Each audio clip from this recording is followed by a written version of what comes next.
आम्ही आत्मपरीक्षण केलं. लोकसभेच्या निवडणुकीमध्ये आम्ही हारलो. या महाराष्ट्रामध्ये आम्ही नाही म्हटलं ईव्हीएम मुळे हारलो. आम्ही सांगितलं हो फेक नरेटिव्ह होता, त्याच्या विरुद्ध थेट नरेटिव्हने उत्तर देऊ. मेहनत केली आम्ही. आणि म्हणून तुम्हाला मी गालिबनी जो सल्ला दिला तेवढाच सल्ला देऊ इच्छितो. गालिब ताउम्र ये भूल करता रहा.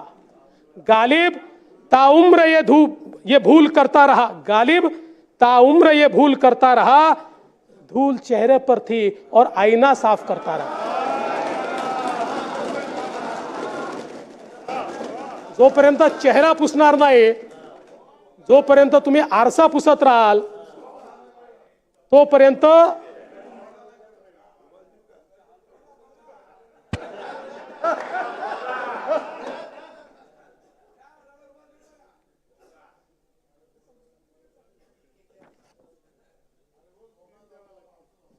बरं. याच्यात ईव्हीएम हटाव रॅली केली. आवाडसाहेब बहुतेक तुम्ही होतात त्याच्यामध्ये. मला एकच माझी तक्रार माझी एकच आहे, किती रॅल्या करा तो काही प्रॉब्लेम नाही आहे तुम्ही, पण या रॅलीत प्रमुख वक्ते कोण होते? या रॅलीतला प्रमुख वक्ता होता ॲडव्होकेट महमूद प्राचा. कोण आहे? ॲडव्होकेट महमूद प्राचा हा 2010च्या जर्मन बेकरी प्रकरणात मिर्झा हिमायत बेगचा वकील, इस्रायल दूता. एवढंच नाही, हा इस्रायल दूतावास हल्ल्यातील आरोप लागलेल्या मोहम्मद मंसूर अजगर पीरभाई याचा वकील आणि दिल्ली बॉम्बस्फोटातील आरोपीचा वकील आणि जो नॉन इंडियन मुजाहिदीनशी संबंधित आहे असं या ठिकाणी कोर्टामध्ये गेलेला आहे.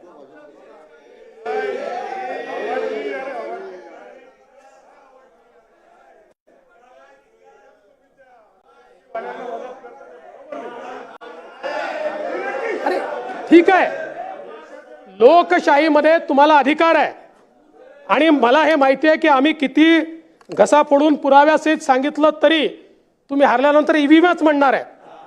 पण ते म्हणण्याकरता वकील तरी चांगला आणा, देशभक्त वकील आणा, राष्ट्रभक्त वकील आणा. हा कोण प्राचा तुम्ही आणला की जो केवळ दहशतवाद्यांचं त्या ठिकाणी घेतो? आव्हाड साहेब, पुढच्या वेळी जरा लक्ष ठेवा. अशा आच्या प्राच्या सगळ्या त्यांच्यापासून जरा दूर राहा.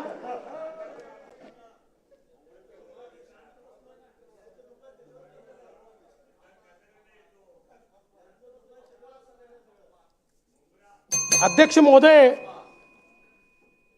निवडणूक जिंकण्याकरता काय काय यांनी नाही केलं? पहिल्यांदा आम्ही महाराष्ट्रामध्ये बघितलं की कोणीतरी येतात आणि वोट जिहादचा नारा देतात आणि 17 मागण्या तुम्हाला देतात आणि तुमचं तोंडच उघडत नाही. पर ते जाऊ द्या, याच्यातलं खरं षडयंत्र नानाभाऊ तुम्हाला सांगतो. माझा विश्वास आहे तुमच्यावर अविश्वास नाही माझा. तुम्ही कुठेतरी भटकलेले आहात. तुम्हाला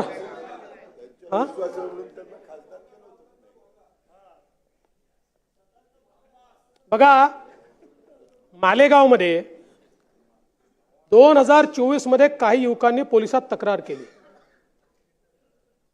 की 114 कोटी रुपयाची बेनामी रोख रक्कम या ठिकाणी खात्यांमध्ये आलेली आहे. एक आरोपी सिराज मोहम्मद आहे. 14 लोकांचं पॅन कार्ड, आधार कार्ड वापरून 14 बँक खाती ही नाशिक मर्चंट सहकारी बँकेत मालेगावमध्ये त्यांनी उघडली. या 14 खात्यांमध्ये 114 कोटी रुपये जमा झाले आणि नंतर ते सिराज मोहम्मद आणि 21 लोकांच्या खात्यात त्या ठिकाणी वळते झाले.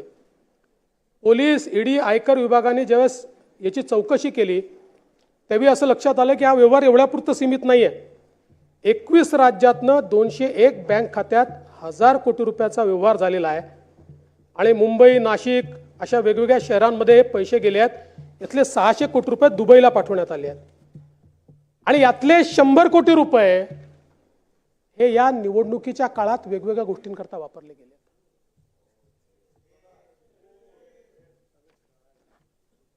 या ठिकाणी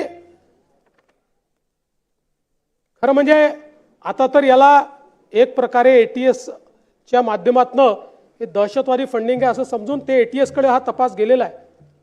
पण निवडणुका जिंकण्याकरता आपण कुठल्या स्तराला चाललो आहोत आणि एवढंच नाही आहे, या देशाच्या निवडणुकांमध्ये जो परकीय हस्तक्षेप सुरू झालेला आहे याचेही पुरावे आता देशाच्या संसदेत आलेले आहेत. आपण सगळे एकमेकाच्या विचारांचे विरोधक आहोत आणि तुमच्या देशभक्तीवर माझी शंका नाही आहे, पण दुर्दैवाने आमचे विरोधक आपला खांदा कोणाला तरी बंदूक ठेवायला देत आहेत, याचं मला दुःख आहे. आपला खांद्यावर कोण बंदूक ठेवताय याचा देखील कधीतरी विचार केला पाहिजे. आणि म्हणून मी नानाभाऊ भारत जोडो आंदोलनावर बोललो होतो, माझ्यावर काही लोकांनी टीका केली. आज पुराव्यासहित सांगतो, भारत जोडो आंदोलन जे काही भारत जोडो अभियान, आंदोलन वेगळं, अभियान सन्माननीय नेते राहुल गांधीजींनी जे सुरू केलं, मी त्या ठिकाणी सांगितलं होतं की या अभियानात कोण आहे जरा बघा. या देशामध्ये आपण नक्षलवादाच्या विरुद्ध लढाई पुकारली. नक्षलवादी काय करतात? नक्षलवादी भारताच्या संविधानावर आमचा विश्वास नाही, भारताने तयार केलेल्या लोकशाहीवर आमचा विश्वास नाही, भारतीय संविधानाने तयार केलेल्या कुठल्याही संस्थेवर आमचा विश्वास नाही आणि म्हणून आम्हाला पॅरलल राज्य तयार करायचे. आणि ज्यावेळी देशामध्ये या नक्षलवादाच्या विरुद्ध एक मोठी लढाई सुरू झाली आणि मोठ्या प्रमाणात आम नक्षलवादी हे संपायला लागले, नवीन भरती कमी व्हायला लागली, त्यावेळी हा जो काही नक्षलवाद आहे हा शहरांमध्ये सेफ हेवन शोधायला लागला. आणि मग तेच विचार अराजकतेचे हे आमच्या मुलांमध्ये रोपित करायचे. आणि विशेषतः आपण सगळे त्यातनं गेलो आहोत. आपलं जे 16व्या 17व्या वर्षापासनं 27-28व्या वर्षापर्यंतचे जे वय असतं, हे वय एक प्रकारे असं असतं की ज्याच्यामध्ये प्रत्येक गोष्ट नाकारतो माणूस, कारण ती समज नसते. त्यामुळे कुठल्याही गोष्टीत रिव्होल्यूशन, एक क्रांती झाली पाहिजे अशा प्रकारची मानसिकता या वयातल्या प्रत्येकाची असते. त्याचे क्रांतीचे मार्ग वेगळे असतात. पण या वर्गाला पकडून यांच्यामध्ये अराजकाचं रोपण करायचं याकरता फ्रंटल ऑर्गनायझेशन तयार झाल्या, ज्या फ्रंटल ऑर्गनायझेशनचं पॉप्युलर नाव, आणि आम्ही नाही केलं हे पॉप्युलर नाव, म्हणून मी 2012चे कागद घेऊन आलो आहे. त्या काळामध्ये याचं पॉप्युलर नाव झालं अर्बन नक्षलिझम. अर्बन नक्षलिझम म्हणजे काय? तर देशाच्या संविधानाचं नाव घ्यायचं, पण संविधानाने तयार केलेले इन्स्टिट्यूशन, कोर्ट असेल, हायकोर्ट, सुप्रीम कोर्ट असेल, RBI असेल, CAG असेल, इलेक्शन कमिशन असेल, अशा प्रत्येक संस्थेच्या बद्दल लोकांच्या मनात संशय तयार करायचा. इन टोटल लोकांचा लोकशाहीवरचा विश्वास निघाला पाहिजे. लोकांना वाटलं पाहिजे की या देशामध्ये कुठलीच संस्था स्वायत्त उरलेली नाही. आणि जेव्हा असं होईल त्यावेळी काय होईल? लोक बंड करतील. बंड करतील म्हणजे काय करतील? म्हणजे भारतरत्न डॉक्टर बाबासाहेब आंबेडकरांनी दिलेलं संविधान तोडून अराजकाचं राज्य या ठिकाणी आणतील. हाच तर प्रयत्न आहे, हाच तर या ठिकाणी प्रयत्न आहे. आणि म्हणून आपण बघा, 15 नोव्हेंबर 2024 आता काठमांडूला एक बैठक झाली. यात भारत जोडोचे काही लोक गेले होते. त्याचा सगळा रिपोर्ट माझ्याकडे आहे.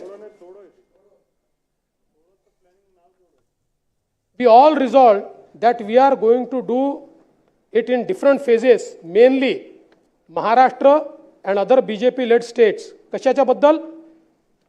EVM च्या बद्दल. In the first phase, in addition to ideological struggle through electronic social media platform and print media, which is critical of ongoing political affairs of the party, is going on all across the country. In the second phase, we will mobilize major mass organizations to criticize in open the reformist line of party. It will help create bigger polarization between reform in status quo and revolution, and we will be going to raise national campaign to restart ballot paper and reunite against Maharashtra government. हे काठमांडूला ठरत आहे. आणि एवढंच नाही आहे. आपण जरा मी तुम्हाला भूतकाळात नेतो. या भारत जोडोचे जे काही वेगवेगळ्या 180 संघटना आहे, ज्यांनी निवडणुकीच्या काळात भारत जोडो म्हणून कार्यक्रम घेतले, पत्रिका काढल्या, यातल्या जवळजवळ 40 संघटना अशा आहेत, 40 की ज्यांना फ्रंटल ऑर्गनायझेशन म्हणून त्या ठिकाणी नेम केलेला आहे. आणि मी नाही केलं. 2012 मध्ये स्वर्गीय गिरीश बापट साहेबांनी एक प्रश्न विचारला होता आणि त्यावेळी आर पाटील साहेब देशाचे गृहमंत्री होते, राज्याचे गृहमंत्री होते. आणि हा प्रश्न जो होता तो पुणे जिल्ह्यात झालेल्या नक्षलवादी प्रशिक्षण कार्यक्रमाच्या संदर्भात होता. आणि बाळा नांदगावकर यांनी देखील त्याच्यावर आपली भूमिका मांडली होती. आणि त्याच्यामध्ये उत्तर देताना माननीय आर पाटील साहेबांचं उत्तर देखील माझ्याकडे आणि त्याकरता गेलेलं जे काही पत्र आहे ते पत्र देखील माझ्याकडे आहे की ज्याच्यामध्ये ज्या फ्रंटल ऑर्गनायझेशनचा उल्लेख केलेला आहे अर्बन नक्षल म्हणून, त्याच्यामध्ये या भारत जोडो आंदोलनातल्या किंवा ज्यांनी पत्रिका काढून तुमच्याकरता लोकसभेत कार्यक्रम केले त्यांची नावं त्याच्यामध्ये आहेत. 2013 मध्ये गोपाळ शेट्टी साहेबांनी विधानसभेत प्रश्न उपस्थित केला होता. त्यावेळी गृह विभागाने ही माझ्याकडे 48 संघटनांची यादी पाठवली. 48 आमच्या काळातली नाही आहे, माननीय आर पाटील साहेबांच्या काळातली आहे. 48 संघटनांची यादी ज्यांना फ्रंटल ऑर्गनायझेशन्स म्हणून या ठिकाणी नेम केलेला आहे. राज्यात विशेषतः विदर्भात नक्षलवादी कारवायांमध्ये झालेली जी काही वाढ आहे त्याच्या संदर्भात त्यांनी सांगितलेलं आहे की कुठल्या कुठल्या हे बघा, नक्षलवादी कारवाया ग्रामीण भागापुरतं मर्यादित न राहता शहराकडे कारवाया होत असल्याचं आढळून आलेलं आहे. महाराष्ट्रामध्ये नक्षलप्रणित 48 आघाडी संघटना आहेत. त्यापैकी विदर्भातील चंद्रपूर, नागपूर इथे जवळपास 20 संघटना कार्यरत आहेत. नावं आहेत त्याची सगळी. या ज्या काही संघटना आहेत, आणि एवढंच नाही, इथपुरतं मर्यादित नाही आहे, तर आपण जर बघितलं लोकसभेमध्ये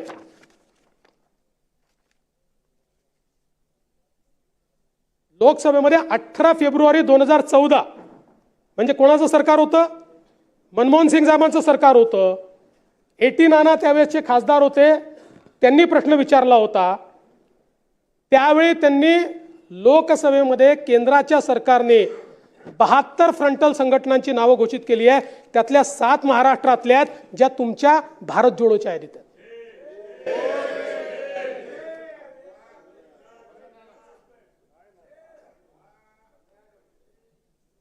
त्यानंतर त्याच प्रश्नाच्या उत्तरात महाराष्ट्राच्या एटीएसने केंद्र सरकारला जी माहिती पाठवली आहे, एएनओने, ही माहिती माझ्याकडे आहे, लोकसभेत जी गेलेली आहे. त्याच्यामध्ये त्यांनी 13 संघटनांची नावं दिलेली आहेत.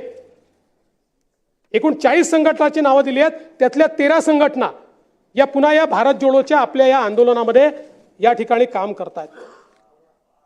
आणि म्हणून मी पुन्हा सांगतो, माझा काही तुमच्या कोणाच्या देशभक्तीवर माझा प्रश्नचिन्ह नाही आहे, पण निवडणूक जिंकण्याकरता आपण कोणाचा वापर करतो, कोण आपला खांदा वापरताय, या देशाला आज आपण प्रगतीकडे नेतोय। जगातली 5वी सगळ्यात मोठी अर्थव्यवस्था आपण झालो, लवकर 3री सगळ्यात मोठी आर्थिक अर्थव्यवस्था आपण होणार आहोत।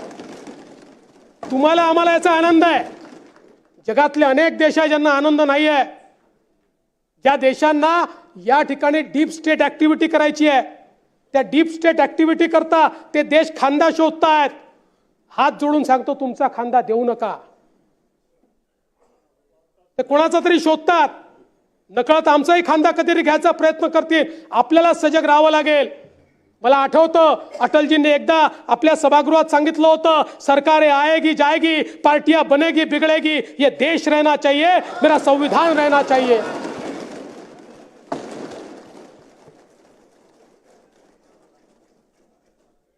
आणि म्हणून अध्यक्ष महोदय, या निमित्ताने मी एवढंच म्हणू इच्छितो अध्यक्ष महोदय की खरं तर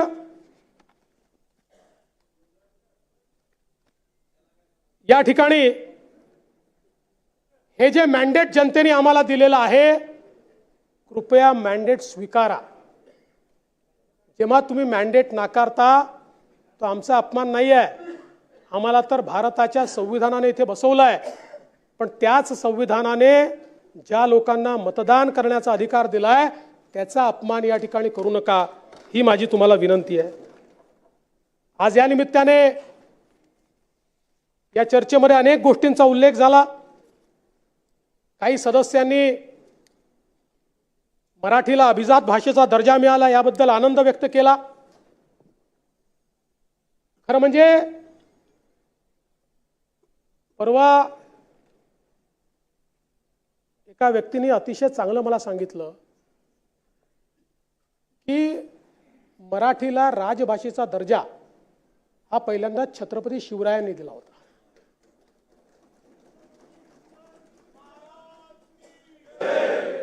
आणि त्यानंतर इतक्या वर्षानंतर भारताचं संविधान निर्माण झालं आणि त्या संविधानानुरूप मराठीला अभिजात भाषेचा दर्जा मोदी सरकारने दिला। आम्ही छत्रपतींच्या विचारांचे वारसदार आहोत। आणि काही लोकांनी हे देखील म्हटलं की ठीक आहे, अभिजात भाषेचा दर्जा मिळाला, पण मग नेमकं काय होणार आहे? आणि म्हणून या निमित्ताने भाषेच्या विकासाच्या अनुषंगाने विविध उपक्रमांसाठी भाषा भवन उभारणे, मराठी भाषेतील ग्रंथ आणि साहित्याच्या प्रसारासाठी ग्रंथ उभारणी, देशातील विद्यापीठे किंवा अन्य संस्थांमार्फत भाषेचा प्रचार प्रसाराकरता प्रतिवर्षी निधी मिळणार आहे। मराठी भाषेतील विद्वानांसाठी दरवर्षी 2 राष्ट्रीय पुरस्कार त्या ठिकाणी दिले जातील केंद्र सरकारच्या वतीनं। मराठी करता आपण जसं centre of excellence for studies तयार करतो, अशा प्रकारे देशभरामध्ये मराठी करता ते तयार होईल। जवळपास 450 विद्यापीठांमध्ये मराठी भाषा शिकवण्याची व्यवस्था या ठिकाणी होईल आणि मराठीतील सर्व प्राचीन ग्रंथांचा अनुवाद हा या निमित्ताने या ठिकाणी होणार आहे। त्यामुळे आपली भाषा जी खऱ्या अर्थानं या ठिकाणी अभिजात भाषाच आहे, ही भाषा पुन्हा एकदा नव्या स्वरूपामध्ये आपण रुजवणार आहोत आणि नवीन पिढीला देणार आहोत, हे या माध्यमातून होणार आहे। एक मुद्दा अजून आला की या ठिकाणी न्यायालयांमध्ये देखील मराठीचा वापर झाला पाहिजे। खालच्या न्यायालयांमध्ये तो सुरू झालाय, अजून उच्च न्यायालयांमध्ये तो झालेला नाही। माननीय पंतप्रधान मोदयांनी देखील जी काही कॉन्फरन्स झाली प्राईम मिनिस्टर आणि चीफ जस्टिसेस, त्याच्यामध्ये सगळ्या उच्च न्यायालयांना विनंती केलेली आहे की किमान तुम्ही कामकाज जोपर्यंत मराठीत करत नाही तोपर्यंत निवाडा जरी तुमचा मराठीमध्ये द्या। आता त्याची व्यवस्था हळूहळू होते, कारण आता ट्रान्सलेशनचे टूल्स उपलब्ध झालेले आहेत, त्यामुळे येत्या काळामध्ये ते देखील होताना आपल्याला निश्चितपणे या ठिकाणी पाहायला मिळेल। काही मुद्दे या ठिकाणी आले आणि मग महाराष्ट्रातले जसं EVM आहे ना, काही तुम्हाला मिळालं नाही जयंतराव, की महाराष्ट्रातले उद्योग गुजरातला चालले, दुसरं काहीच नाही.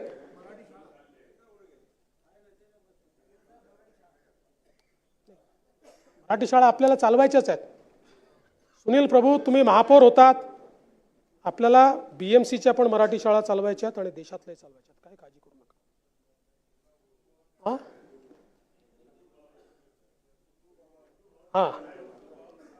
पण मी तर कधी कधी आश्चर्यचकित होतो की गुजरात राज्य हे पेपरमध्ये ॲड कशाला देतो, आमचं राज्य चांगलं आहे. गरजच नाही आहे. आपले विरोधक रोज सांगतात गुजरात चांगला आहे, गुजरात चांगला आहे, गुजरात चांगला आहे. हेच रोज प्रचार आणि प्रसार करतायत, तिकडेच चाललाय, तिकडेच चाललाय, तिकडेच चाललाय, तिकडेच चाललाय. काही काळजी करू नका. महाराष्ट्र कालही नंबर 1 होता, आजही नंबर 1 आहे, उद्या नंबर 1 राहील. महाराष्ट्राशी कोणी स्पर्धा करू शकत नाही. महाराष्ट्राची आपली एक ताकद आहे. आणि एक लक्षात ठेवा, देशामध्ये आज 10 राज्य स्पर्धा करतायत. तो जमाना गेला की ज्यावेळी 2-3 राज्यच होती, असं नाहीये. आज 10 राज्य स्पर्धा करतायत आणि आपण त्याकरता देखील मला असं वाटतं आनंदित राहिलं पाहिजे. कारण देशाचा विकास करायचा असेल तर एकट्या महाराष्ट्राच्या विकासाने देशाचा विकास होत नाही. पण त्याच वेळी इट इज कॉम्पिटिटिव्ह फेडरलिझम. त्यामुळे त्या सगळ्या राज्यांना मागे टाकून माझा महाराष्ट्र पुढे राहील, हा प्रयत्न आम्हाला करायचाच आहे. आणि म्हणून आज आपण जर बघितलं तर मोठ्या प्रमाणात गुंतवणूक ही आपल्या राज्यामध्ये आली आहे. आपल्या ज्या वेगवेगळ्या योजना चालतात, उदाहरणादाखल सामूहिक प्रोत्साहन योजना, याच्या अंतर्गत मी आकडेवारी माननीय शिंदे साहेबांचं सरकार आल्यानंतरची देतोय.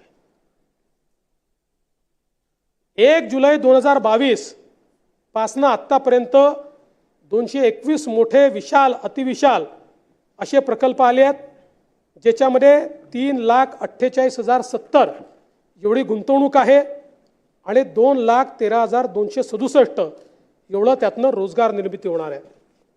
थ्रस्ट सेक्टरचा जर आपण विचार केला, कारण आपण आपल्या अर्थव्यवस्थेला $1 ट्रिलियन इकॉनॉमी करायची आहे, तर $1 ट्रिलियन इकॉनॉमी करण्याकरता इकॉनॉमिक ॲडवायझरी काउन्सिलने आपल्याला थ्रस्ट सेक्टर सांगितलेलं आहे की ज्या सेक्टरमध्ये गुंतवणूक आली तर ॲक्सेलरेटेड पद्धतीनं रोजगार निर्मिती होईल आणि महाराष्ट्राची अर्थव्यवस्था पुढे जाईल.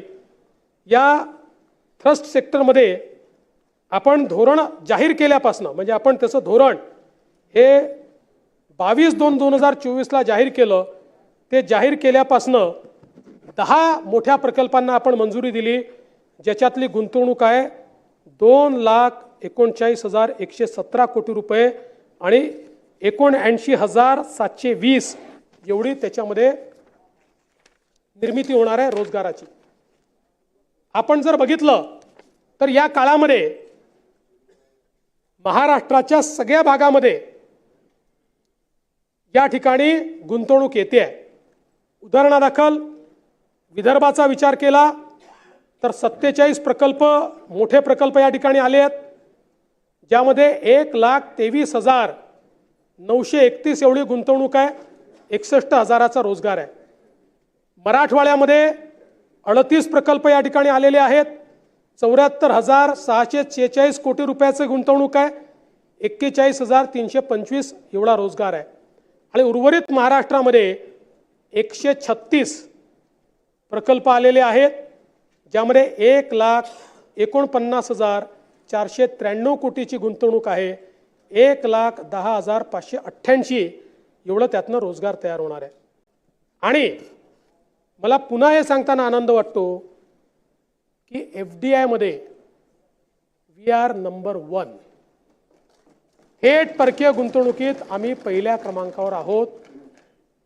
2015 ते 2019 आम्ही पहिल्या क्रमांकावर होतो. मध्ये 2 वर्ष महाविकास आघाडीच्या काळामध्ये 1 वर्ष कर्नाटक नंबर 1 वर गेला, दुसऱ्या वर्षी गुजरात नंबर 1 वर गेला, पुन्हा आपलं सरकार आलं, पुन्हा महाराष्ट्रच नंबर 1 वर आलेला आहे. आणि क्युम्युलेटिव्हली देशाची 31% गुंतवणूक आपल्याकडे आहे. पण आपण जर विचार केला तर पहिल्या क्वार्टरमध्ये देशात आलेल्या गुंतवणुकीच्या 52% गुंतवणूक एकट्या महाराष्ट्रात आली आहे. 2 क्वार्टरचा विचार केला म्हणजे मागच्या वर्षी आपण नंबर 1 होतो. मागच्या वर्षी जेवढी गुंतवणूक आली होती त्याची 90% गुंतवणूक ही पहिल्या 2 क्वार्टरमध्येच आलेली आहे. त्यामुळे सगळा रेकॉर्ड आपण तोडणार आहोत. त्यामुळे थेट परकीय गुंतवणुकीत देखील महाराष्ट्र पुढे आहे. ईज ऑफ डुईंग बिझनेस असेल, वेगवेगळ्या प्रकारच्या गोष्टी आपण ज्या करतो त्याच्यामुळे माझी आमच्या विरोधी पक्षाच्या नेत्यांनाही विनंती आहे की आमच्यावर टीका जरूर करा, तुम्ही केलीच पाहिजे, तो तुमचा अधिकारही आहे आणि तो तुमचा आमच्यावर अंकुशही आहे. पण आपलं राज्य जेव्हा पुढे जात आहे त्यावेळी गुजरात पुढे चालला, गुजरात पुढे चालला, गुजरात पुढे चालला. आता तुम्ही सांगा की या 2 क्षेत्रात गुजरात गेलाय, आपल्याला तिथे गेलं पाहिजे, पण सोबत हे देखील म्हणा की आम्ही एफडीआयत नंबर 1 आहोत, आम्ही गुंतवणुकीत नंबर 1 आहोत, हे देखील म्हटलं पाहिजे. आज आपण पाहू शकतो टोयोटा, आपण हे तिकडून तिकडे गेलं, कर्नाटक सोडून आपल्याकडे आलं. कर्नाटकात त्यांची फॅक्टरी होती टोयोटाची. नाही, this is not expansion, this is not expansion. No, it is purely new plant. It is purely new plant. तो असेल मी तुम्हाला आणि मला आनंद या गोष्टीचा आदित्यजी की एक काळ असा होता की आपलं इंडस्ट्रियल मॅग्नेट MMR रिजन आणि पुण्याच्या पलीकडे जात नव्हतं. आज ती स्थिती नाही आहे. जेव्हापासून DMIC तयार झालं, our new industrial magnet is Sambhajinagar आणि जालना. ते आपलं नवीन इंडस्ट्रियल मॅग्नेट झालंय. आज आमच्या धुळ्यामध्ये नरडाणा MIDC, मी आज सांगतो तुम्हाला, आता next industrial magnet is Nardana. आज आमचं गडचिरोली, आता आपल्याकडे येत्या काळामध्ये शिंदेसाहेब जवळपास लाख कोटी रुपयाची गुंतवणूक होईल गडचिरोलीमध्ये. त्यामुळे आता महाराष्ट्रातला स्प्रेड एका ठिकाणी राहिलेला नाही आहे. महाराष्ट्रामध्ये सर्व भागांमध्ये मोठ्या प्रमाणात गुंतवणूक येते आहे. अपेक्षा एवढीच आहे आणि सगळ्या राजकीय नेत्यांकडनं अपेक्षा आहे. कारण जी घटना मसाजोगमध्ये घडली त्याचं मी उत्तर नंतर देणार आहे. पण अशा प्रकारे जर आमच्याकडल्या गुंतवणूकदारांना त्रास देणे, खंडणी वसूल करणे, अशा प्रकारचे प्रकार झाले तर इंडस्ट्री येणार नाही. आणि त्यामुळे माझे सगळ्या म्हणजे माझ्या पक्षासहित सगळ्या राजकीय पक्षाच्या नेत्यांना विनंती आहे, हे जेवढे वसुलीबाज आहेत हे कोणा ना कोणाचा आसरा घेतात. आपण जर आसरा देणं बंद केलं तर महाराष्ट्राची गती दुपटीने वाढू शकते. आणि मी आज एवढं आपल्याला सांगतो की या संदर्भात आमची भूमिका 0 टॉलरन्सची राहणार आहे. जो असेल त्याच्यावर कारवाई तर होईलच, पण जो कठोरात कठोर कायदा आहे त्या कायद्यात आम्ही कारवाई करणार, 100% करणार. म्हणून अध्यक्ष महोदय, आज या ठिकाणी मोठ्या प्रमाणात आपला महाराष्ट्र पुढे चाललेला आहे. आज आपण पाहू शकतो की गेल्या 2.5 वर्षामध्ये आपण महाराष्ट्रामध्ये 167 प्रकल्पांना सुधारित प्रशासकीय मान्यता दिली, ज्यातनं 25.21 लक्ष हेक्टर एवढी जमीन सिंचनाखाली येणार आहे. हा देखील एक रेकॉर्ड आहे. आणि याच्यामध्ये एकाच भागाचे नाही आहेत. कोकणाचे 20 प्रकल्प आहेत, कृष्णा खोऱ्याचे 15 प्रकल्प आहेत, गोदावरी मराठवाडा सिंचनचे 38 प्रकल्प आहेत, तापीचे 13 प्रकल्प आहेत, विदर्भ सिंचनचे 81 प्रकल्प आहेत. आणि मोठ्या प्रमाणात या ठिकाणी ही कामं होणार आहेत. आणि सगळ्यात महत्त्वाचं, या महाराष्ट्राला दुष्काळमुक्त करण्याचा आमचा संकल्प आहे. गेले 25, 30, 40 वर्ष आपण चर्चा करत होतो नदीजोड प्रकल्पाची. नदीजोड प्रकल्प आपल्या दुष्काळमुक्तीवर हा एक उपाय आहे. अर्थात नुसतं नदीजोड करून चालणार नाही, तेवढंच महत्त्व जलसंधारणाचं आहे, जलयुक्त शिवारचं आहे. पण त्यासोबत नदीजोड प्रकल्प हा शाश्वत पाणी, आपल्या हिश्श्याचं वाहून जाणारं पाणी. आपल्या लक्षात असेल 2014 साली या नदीजोड प्रकल्पाच्या संदर्भात मी एक भूमिका मांडली होती. आणि भूमिका अशी घेतली होती की प्रकल्प का होत नाहीत, याकरता होत नाहीत की कुठे मध्य प्रदेशशी वाद आहे, कुठे गुजरातशी वाद आहे, कुठे तेलंगणाशी वाद आहे. आणि केंद्र सरकार सांगतं की हे जर इंटरस्टेट असतील तर तुम्ही एकत्रित बसा आणि मार्ग काढा. आणि आपली तर भूमिका आहे आम्ही हे देणार नाही. 2017 साली भूमिका मी स्वीकारली की इंटरस्टेट करता आम्हाला केंद्राच्या पैशाची गरज आहे, पण आम्ही जर आमच्या राज्यात प्रकल्प करायला तयार असू तर आम्हाला कोण थांबवू शकतं.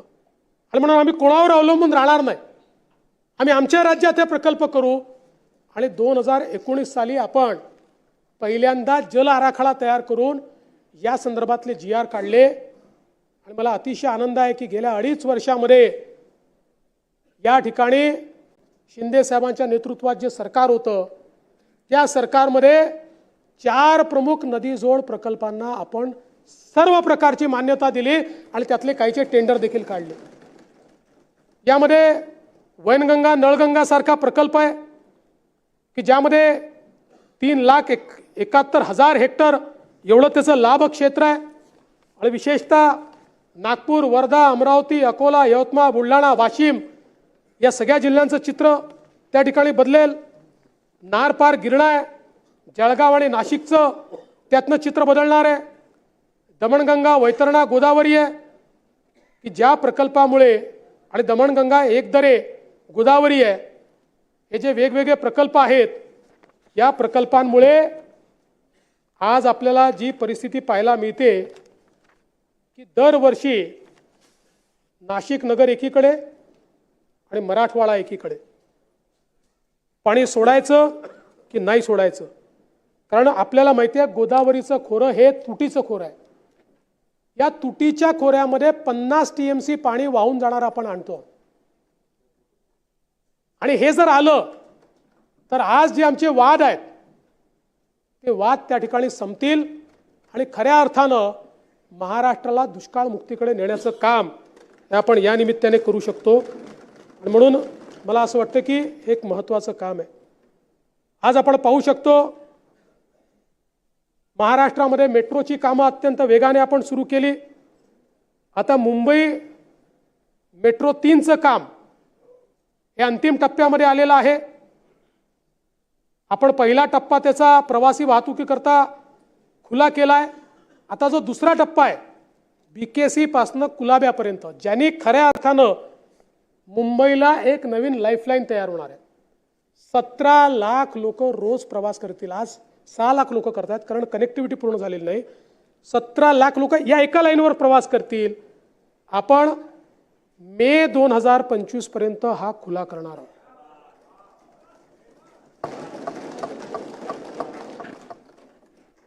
आणि या ठिकाणी जवळपास 374 किलोमीटरचं मेट्रोचं जाळं हे MMR रिजनमध्ये तयार करण्याचा निर्णय आपण घेतला. यापैकी 70 किलोमीटरचं काम आपलं कार्यान्वित झालं. आता 20 किलोमीटरचं अजून होईल. आणि टप्प्याटप्प्यानं आप हाथ उठा रहे भिवंडी, चिंता मत करो, शिंदे साहब ने और मैंने तय किया है अभी बहुत तेजी से उधर ले जाएंगे, एकदम फास्ट.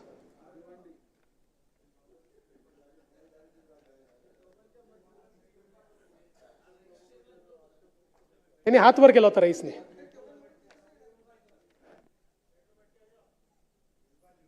रईस भाईची ट्रेन ही आम्हाला जर भिवंडीतनं इकडे आणायची असती तर आम्ही त्यांना सांगितलं असतं की भायखळ्यात लढा, म्हणजे आमच्याकडनं नाही, पण त्यांची ट्रेन तिकडेच राहिली. पुणे मेट्रो असेल, नागपूर मेट्रो असेल, सगळ्या मेट्रोचं काम हे अत्यंत वेगाने या ठिकाणी चाललेलं आहे. आणि याच्या व्यतिरिक्त काही कामं देखील आपण हातामध्ये घेतो. यासोबत मला सांगितलं पाहिजे की आपण मागच्या काळामध्ये मोठ्या प्रमाणात सौर ऊर्जेचं काम सुरू केलं. विशेषतः शेतकऱ्यांना दिवसा अखंडित 3 फेजची वीज देता आली पाहिजे हे आपलं स्वप्न होतं. त्यामुळे आपण मुख्यमंत्री सौर कृषी वाहिनी 2.0 ही योजना सुरू केली.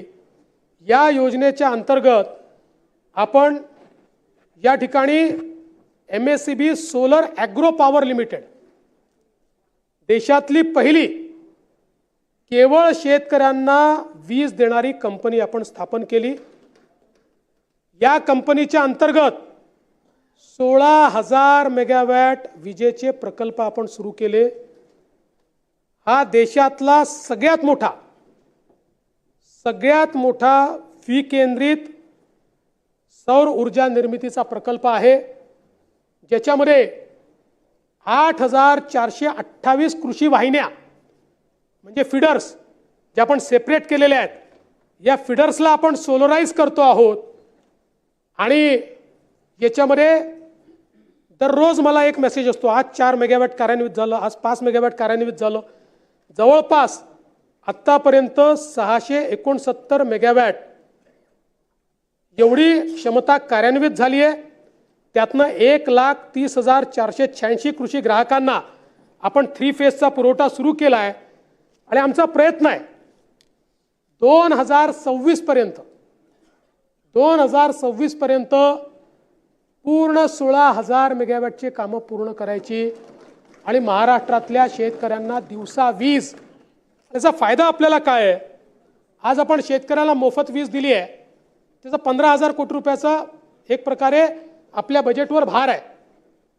या विजेचा फायदा असा आहे, आपण जी आज शेतकऱ्याला वीज देतो, जेव्हा आपण त्याच्याकडनं बिल वसूल करायचो त्यावेळी शेतकऱ्याला ज्या वीज जी द्यायचो ती आपल्याला 8 रुपयाची पडायची आणि शेतकऱ्यांकडनं आपण ₹1.25 घ्यायचो किंवा ₹1.5 घ्यायचो। आता ही जी वीज आहे ही आपल्याला 3 रुपयाची पडणार आहे। म्हणजे ही जी काही 6.5 रुपयाची सबसिडी आपल्याला द्यावी लागायची, त्यातल्या किमान 4.5 रुपयाची बचत होणार आहे। म्हणजे एकूण जर हिशोब लावला तर वीज खरेदीत 10,000 कोटीची बचत होणार आहे आणि त्या ठिकाणी सबसिडीतली क्रॉस सबसिडीची 5,000 कोटीची बचत होणार आहे। म्हणजे पुढच्या 2026 किंवा फार तर 27 नंतर आपण जी काही आज मोफत वीज देतोय त्याचा जो भुर्दंड आपल्या बजेटमधनं जातोय, नेमके तेवढेच पैसे आपण या सौर कृषी वाहिनीमुळे वाचवणार आहोत। आणि कदाचित तोपर्यंत कनेक्शन वाढतील त्यामुळे थोडा फरक पडेल, पण जवळपास आपण रेव्हेन्यू न्यूट्रलवर ही योजना या ठिकाणी आणणार आहोत। आणि मी खरोखर विभागाचं देखील अभिनंदन करेन, इतक्या कमी काळामध्ये जागा आयडेंटिफाय करणं, त्या जागेवर टेंडर काढणं, त्याचे बिडर निवडणं, सगळं ट्रान्सपरंट पद्धतीनं आणि रिव्हर्स बिडिंग पद्धतीनं, जो कमीत कमी रेट कोट करेल ओपन रिव्हर्स बिड केलं आणि त्यातनं मोठ्या प्रमाणात हे काम झालेलं आहे। यासोबत आपली मोफत वीज योजना आपण सुरू केलेली आहे, ती तर नीट चाललेलीच आहे। त्यामुळे शेतकऱ्यांकडनं पुढच्या 5 वर्षामध्ये विजेचं बिल घ्यायचं नाही हा जो आमचा निर्धार आहे तो कायम आहे, त्याच्यात कुठलाही बदल नाही आहे। आणि आपण सौर कृषी पंप योजना आणलेली आहे आणि अतिशय गतीनं याचं काम सुरू केलेलं आहे। 9 लाख कृषी पंप आपल्याकडे आज उपलब्ध आहेत, 9 लाख टार्गेट। सभागृहातल्या सगळ्या सदस्यांना मी सांगतो, नवीन कनेक्शन, जुनं कनेक्शन बदलून आम्हाला ते द्या असं नका म्हणू, कारण त्याच्यावर एवढा पैसा खर्च केला। पण जो नवीन कनेक्शन आहे मागेल त्याला सौर पंप, पेड पेंडिंग वगैरे विषयच नाही, नो पेड पेंडिंग। तुम्ही मागितल्यानंतर 3 महिन्यामध्ये आम्ही कनेक्शन देऊ, काही नाही। सोलरचं हो। आणि याच्यामध्ये आज आपण जवळपास या ठिकाणी 2,36,186 पंपाचं त्या ठिकाणी फिटिंग देखील करून टाकलं। म्हणजे मी याकरता विभागाचं अभिनंदन करतो की जेव्हापासून सौर पंप आपण वापरणं सुरू केलं, योजना सुरू केल्या वेगवेगळ्या, या सगळ्या काळामध्ये दादा आपण जेवढे सौर पंप लावलेत त्यापेक्षा जास्त सौर पंप मागच्या 1 वर्षात लावले आणि मोठ्या प्रमाणात आता हे काम चाललेलं आहे। याची सगळी आकडेवारी देऊन आता मी काही आपला वेळ घेत नाही, पण मला असं वाटतं की ऊर्जा क्षेत्रामध्ये खूप मोठ्या प्रमाणात आपण मागच्या काळामध्ये योजना सुरू केल्या आहेत। अगदी पंप स्टोरेज सारख्या ज्या योजना आहेत, म्हणजे मी केवळ आपल्यासमोर आकडेवारी मांडू इच्छितो की आज आपली स्थापित क्षमता ही साधारण 44,000 मेगावॅटची आहे आणि आपले जे करार झाले आहेत ते 54,000 मेगावॅटचे आहेत. त्यामुळे आपण साधारणपणे आपण जी ऊर्जा देतो या ऊर्जेमध्ये 16% अपारंपरिक आहे आणि 84% प्रदूषण करणारी पारंपरिक ऊर्जा आहे. 2030 साली हे जे प्रकल्प आपण हातात घेतले हे टप्प्याटप्प्याने पूर्ण होणार. 2030 साली महाराष्ट्रामध्ये 52% ऊर्जा ही अपारंपरिक स्रोतातली असेल, ग्रीन एनर्जी, आणि 48% ही पारंपरिक असेल. आपल्याला अर्थातच नेट झिरोकडे जायचं आहे, खूप मोठा मार्ग आहे आपल्यासमोर, पण याच्याकडे आपण जाण्याची सुरुवात केलेली आहे. खरं म्हणजे भास्कररावनी विषय मांडला होता प्रधानमंत्री आवास योजनेच्या संदर्भात, शहरी आणि ग्रामीण याच्यातला.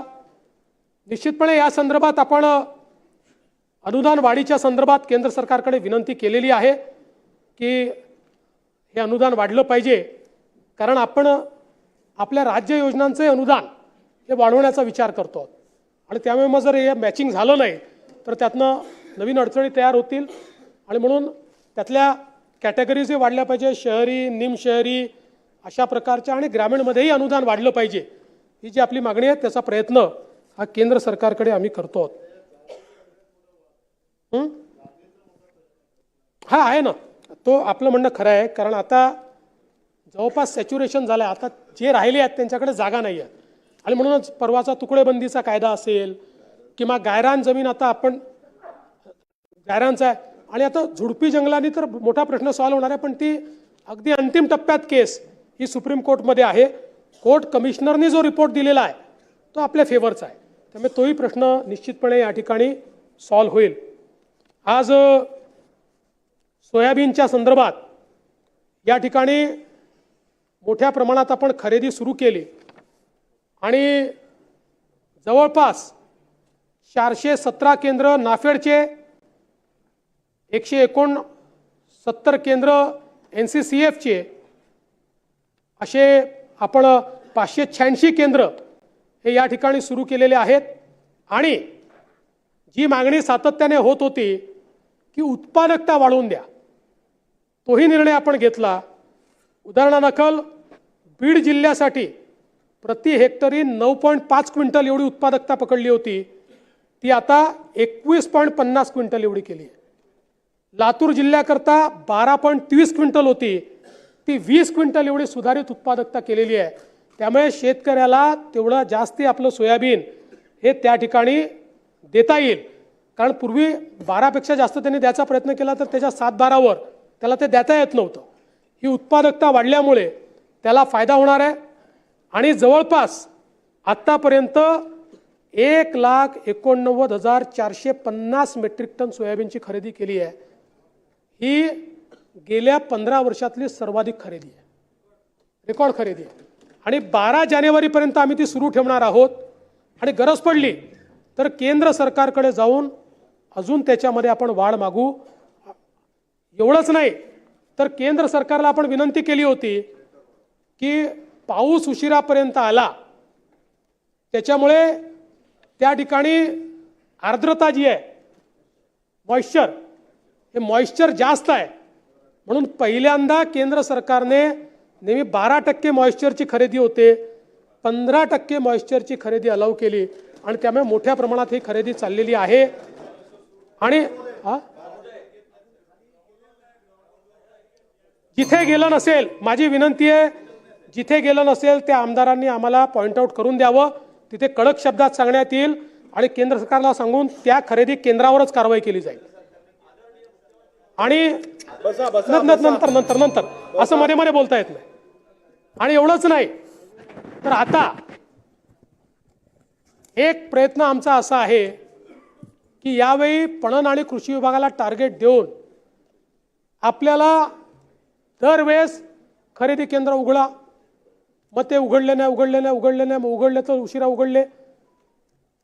यामध्ये मध्य प्रदेशने चांगली व्यवस्था केली. स्मूथ खरेदी होण्याच्या संदर्भात खरेदी तर दरवर्षी करायचीच आहे, आणि म्हणून या संदर्भात आम्ही प्रयत्न करतो की आपली खरेदीची पद्धत ही अधिक सुलभ कशी करता येईल। आणि अनेक वेळा म्हणजे आपण प्रयत्न करून आपल्या एफपीओजला खरेदीची परवानगी दिली, पण काही ठिकाणी एफपीओ बदमाशी करायला लागले। त्याच्यामुळे ट्रान्सपरंटली खरेदी कशी होईल याचा प्रयत्न आपण पुढच्या काळामध्ये निश्चितपणे करणार आहोत। आणि गरज असेल तर सेंटर देखील वाढवू, काही अडचण नाही आहे। अध्यक्ष महोदय, यासोबत लाडकी बहिणीच्या संदर्भात आधीच सांगितलं, त्यामुळे आता पुन्हा सांगत नाही।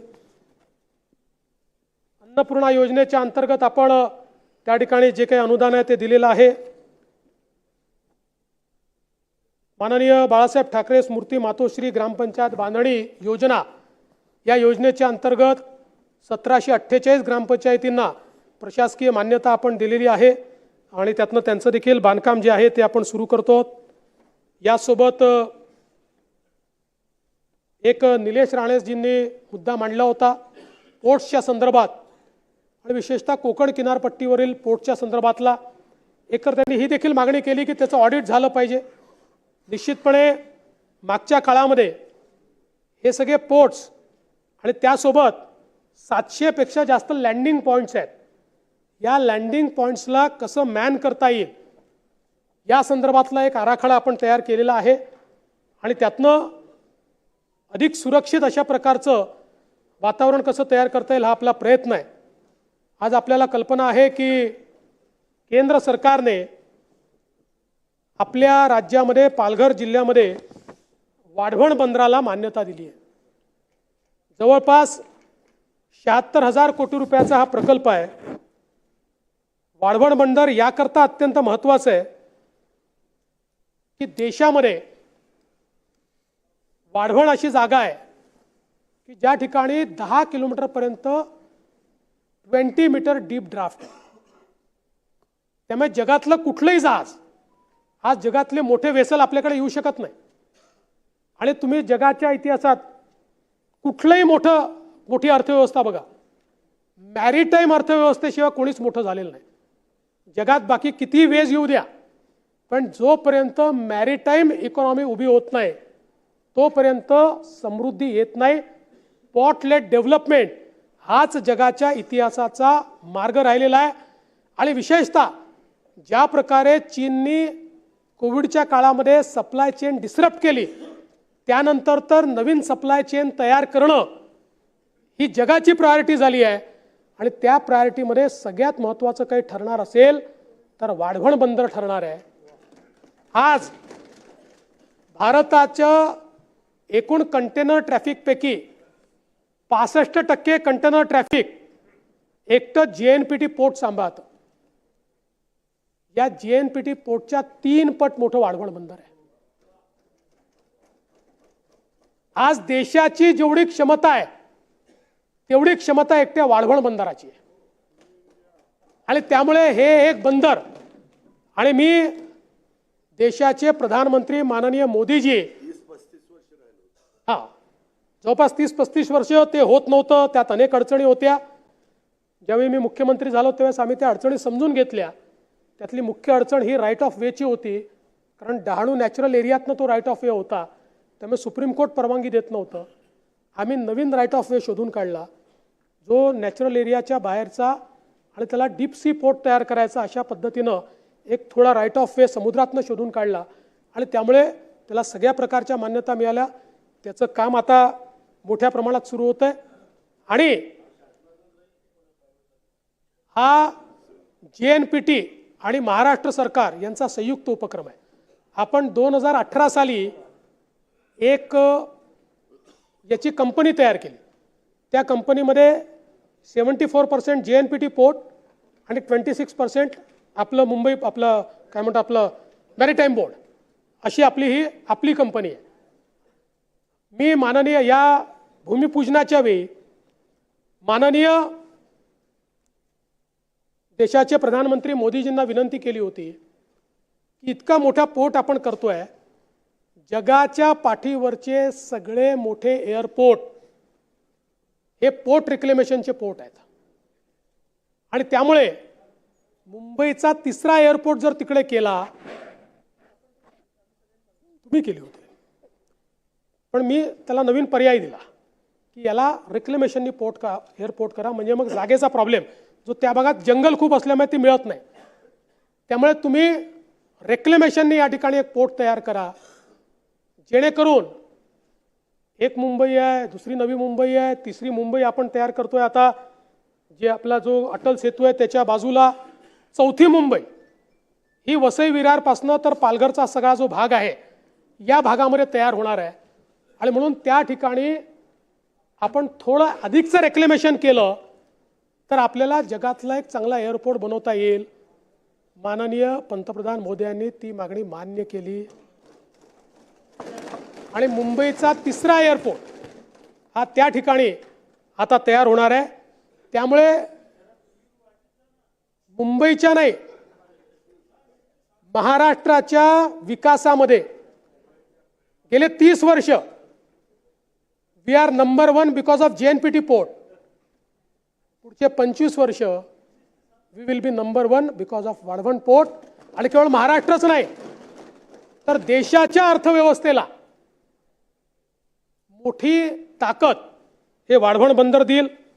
याच्या व्यतिरिक्त आपल्याला कल्पना आहे की सातपाटीजवळ मुरबे या ठिकाणी देखील 4259 कोटी रुपये गुंतवणुकीचं एक अजून बंदर आपण त्या ठिकाणी तयार करतोय. JSW ते तयार करते. त्यामुळे मॅरिटाईम कॅपॅसिटी ही आपली मोठ्या प्रमाणात आपण या ठिकाणी वाढवतो हे देखील मला सांगायचं आहे. खरं म्हणजे अनेक विषय या ठिकाणी आलेले आहेत. निकम साहेबांनी बांबूच्या संदर्भातला विषय मांडलेला आहे. मला सांगितलं पाहिजे की सन्माननीय शिंदे साहेबांनी एक चांगलं बांबू मिशन सुरू केलं आणि आमचे पाशा पटेल यांना त्याचं काम दिलं आणि आपण योजना सुरू केली की शेतकऱ्यांना 2 हेक्टर करता आपण 1200 टिश्यू कल्चर बांबू रोपं आणि त्याच्या संरक्षण आणि देखभाली करता 175 रुपये प्रतिरोप इतके अनुदान 3 वर्षात देण्याची तरतूद आपण या ठिकाणी केलेली आहे. बांबूचा फायदा असा आहे, हे खरं आहे, नाही महाराष्ट्र करताय, नसेल तर करू, पण माझ्या अंदाजाने महाराष्ट्र करताय.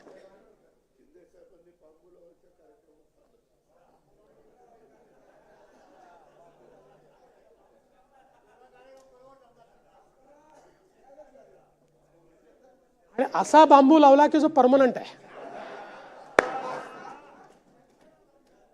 बांबूचा फायदा असा असतो की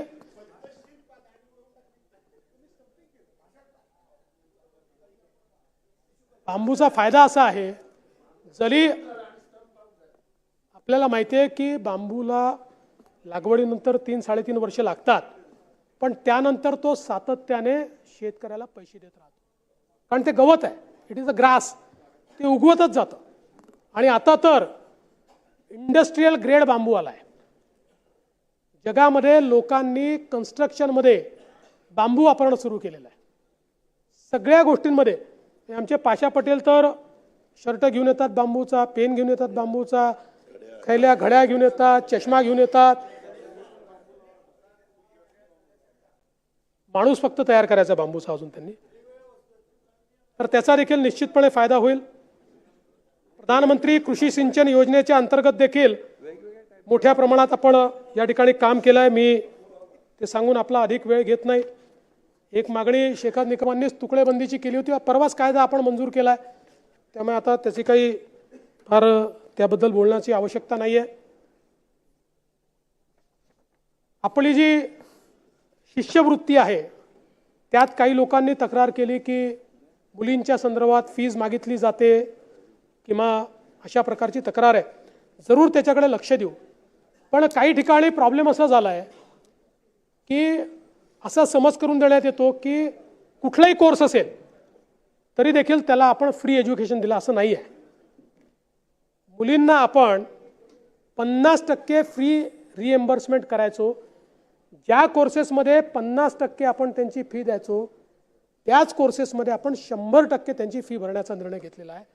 त्यामुळे ते सगळे कोर्सेस असे आहेत की जे केल्यानंतर त्यांना हमखास रोजगार मिळणार आहे, असे सगळे कोर्सेस आहेत. त्यामुळे अशा कुठल्या कोर्समध्ये जर कुठलं कॉलेज नडत असेल, संस्था नडत असेल, तर जरूर तुम्ही आम्हाला सांगा. आम्ही पहिले त्यांच्याशी चर्चा करू. चर्चा केल्यानंतर त्यांनी ऐकलं नाही तर त्यांना ती योजना आम्ही देणार नाही. कारण आज मी अनेक संस्था चालकांची माफी मागून सांगतो, पण आपल्या विना अनुदानित खाजगी संस्थाही सरकारच्या अनुदानावर चालल्या आहेत.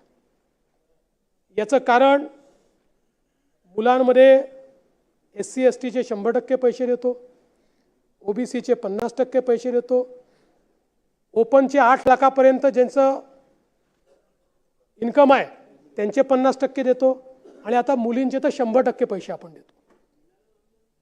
हां, देतो ना, सगळ्यांना देतो. त्यामुळे भास्करराव, विना अनुदानित प्रकारच राहिलेला नाही आता. विना अनुदानित, इनडायरेक्टली अनुदानित. पण मला असं वाटतं की ही आपली गुंतवणूक आहे. हां, नाही, हे तर कॉलेजेस आहेत ना. आज आपण एक गोष्ट मान्य केली पाहिजे की 13-14 साली जो आपला ग्रॉस एनरोलमेंट रेशिओ 12 ते 14% होता, आज तो 36% गेलेला आहे. म्हणजे याचा अर्थ जवळपास तो तिपटीने वाढतोय. म्हणजे एवढी मुलं आपली कॉलेजमध्ये शिकतायत, आपण दालन उघडं करून दिलं. ही गुंतवणूक आहे, मी याला खर्च मानत नाही. याचा निश्चितपणे मोठ्या प्रमाणात आपल्याला फायदा होईल, याबद्दल माझ्या मनामध्ये शंका नाही. या ठिकाणी वस्त्रोद्योगाबद्दल काही उल्लेख नाही असं सांगण्यात आलं. खरं म्हणजे किती योजना आहेत या तुमच्याकडे मी पाठवून देईल. सगळ्या योजना सांगून मी आपला वेळ या ठिकाणी घेऊ इच्छित नाही. त्यानंतर एक महत्त्वाची गोष्ट आहे की मुंबईकरता कलेक्टर लँडवर ज्या सोसायट्या आहेत त्या ब मधनं